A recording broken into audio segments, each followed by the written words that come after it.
Hi guys, அடிக்கடி current போகுது. என்ன பண்ண ஒன்றும் விளங்கலை. அதுவும் இந்த மாதிரி நேரத்தில் தான் கரண்ட் போகுது. எவ்வளோ புழுக்கம் இருக்குது.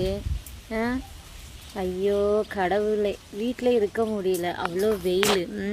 வெளியே வந்தாலும் வெயில், வீட்டுக்குள்ளே போனாலும் வெயில், எங்கே போனாலும் வெயில், நைட்டும் வெயில், பகல்லே வெயில். இதில் வெறும் கொடுமை என்னென்னா, தீயை கொளுத்தி வச்சுருக்கு எங்கள் அம்மா, தெரியுதுங்களா? நெருப்புடா. நெருப்பு கொளுத்தி வச்சுருக்கு. ஹீட்டாக இருக்குன்னு சொல்கிறேன். வெளியே கிடக்க செடியெல்லாம் எல்லாத்தையும் கொளுத்தி வச்சாச்சு. என்ன சொல்கிறதுனே தெரியல. இந்த மாதிரி அதே மாதிரி நிறைய பேர் என்னென்னா, இந்த வெயில் நேரத்துலையும் டீ குடிக்காமல் இருக்க முடியாது. அந்த மாதிரி யாராவது நீங்கள் இருக்கீங்களா? இருந்தால் கமெண்ட் பாக்ஸில் கமெண்ட் பண்ணுங்கள். எங்கள் அம்மாவும் அதான், டீ குடிக்காமல் இருக்கவே இருக்காது. டீ குடிக்கணும். எந்த புயலே அடித்தாலும் சரி, வெயிலே அடித்தாலும் சரி, டீ குடிக்கணும். இவங்கெல்லாம் என்ன சொல்கிறது?